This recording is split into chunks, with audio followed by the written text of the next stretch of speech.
Breaking news. Vladimir Putin is concerned about his age. There is a lot going on behind the scenes in preparation for the Russian presidential elections next year, despite the fact that many people expect predictable results. Sources with purported ties to the Russian presidential administration were interviewed by the independent Russian newspaper Meduza. It has been speculated that Sergei Kiriyenko, head of the administration, makes the call on who gets to challenge Putin seriously. The newspaper cites unnamed sources saying that Kiriyenko and the administration want their candidates to have at least 50 years of experience. Old? The Russian president is 70 years old, and some worry that this will make him look even older to voters. Putin's presidency is in constant contact with the heads of the three parties, I'm certain of that. However, according to Jørn Hansen, a senior researcher at NIBR Oslo Met, they do not always agree on details like age. The Russian Liberal Democratic Party, which was founded in 2020, the Communist Party of Russia, and Putin's United Russia Party are the three parties that Meduza reports will be challenging Putin in the upcoming presidential election. These groups don't openly oppose Putin and the Kremlin. Hansen observes, however, that these same people are quick to criticize government policy on issues that have nothing to do with Putin's standing or the security of the country. Death is preferable to lying to me. Consent? In theory, the New People's Party is the more moderate and liberal option. They have liberal leanings but operate lawfully and are on good terms with the Kremlin. According to Hansen, their purpose is to win over people who otherwise might have supported opposition parties critical of the regime. Shark attacks have shocked and horrified the Australian public. The local candidate is the one who is challenging the Kremlin's ageist narrative, according to Meduza's sources. Vladislav Davinkov, the current deputy speaker of the Russian State Duma, is rumored to be the party's preferred candidate. According to Meduza's informant, he is a politician with strong beliefs in order, but his old age is working against him. He has charisma, enjoys public relations, and is 39 years old. The source claims he won't win many votes, but will get people thinking about Putin's advanced age. And it will keep going.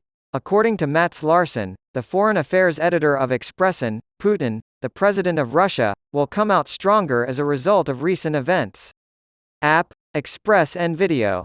More from Bjørge Dali Johansen, Dagbladet TV show, our correspondent in. Afraid of getting old. There is concern in Russia about Putin's aging, according to multiple high-ranking figures in Putin's party who have spoken to the newspaper over the years. People in the president's administration allegedly refer to him as grandfather, rather than father, or boss, a change from previous administrations.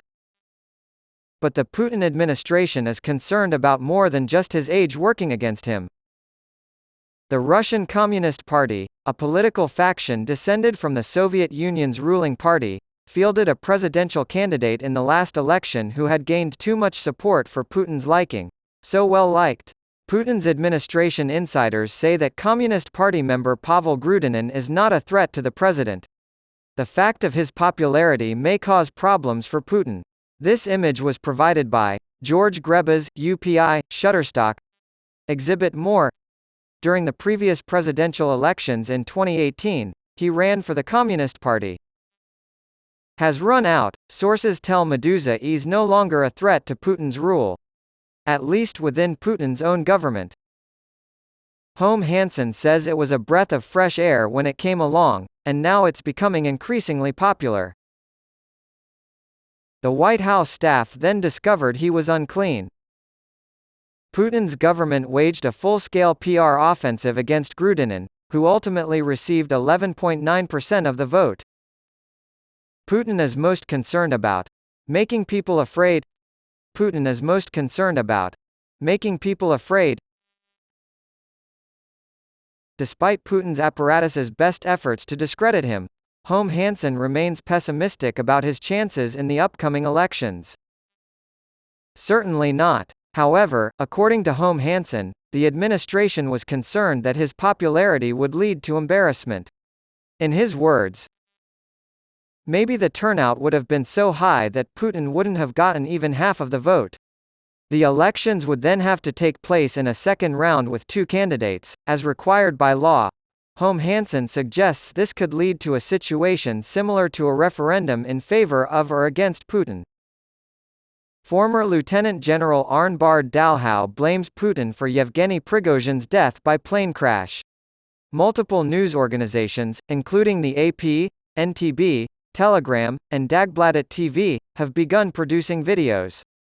T.L. Knutson of Harvard is your correspondent. You can't afford to lose face, so prove it. Putin would have won the election, but Holm Hansen thinks the whole thing would have been too much an embarrassment for the Russian president to handle. No way can he afford to look bad now. To keep his supporters, he must demonstrate unequivocally that he is at the very pinnacle of the system. But according to Meduza's sources, the president's office favors Communist Party leader Gennady Zyuganov as a candidate, despite Zyuganov's low approval ratings in Russia. Since the early 1990s, when the party broke away from the Communist Party of the Soviet Union, he has been at the helm. His main issues are the West's evil nature, the rights of retirees, and the greatness of Russia. Holm Hansen claims he will not be able to sway new voters, with the possible exception of elderly people in wheelchairs.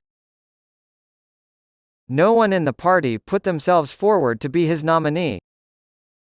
Someone who is both despicable and despicable. Acrobatic performer.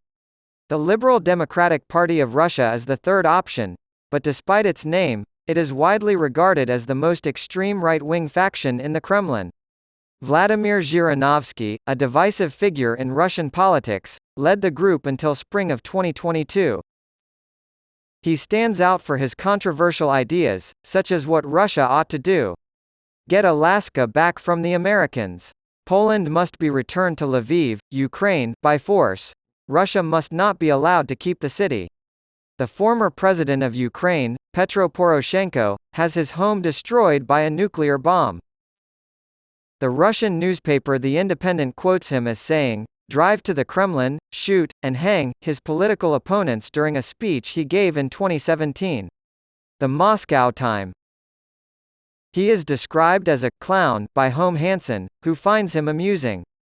Party leader Leonid Slutsky took over after Zhirinovsky passed away on March 25, 2022. After all of Russia has shifted politically strongly to the right, in an aggressive and ultra-patriotic direction, he says, it may be difficult for them to find a suitable place.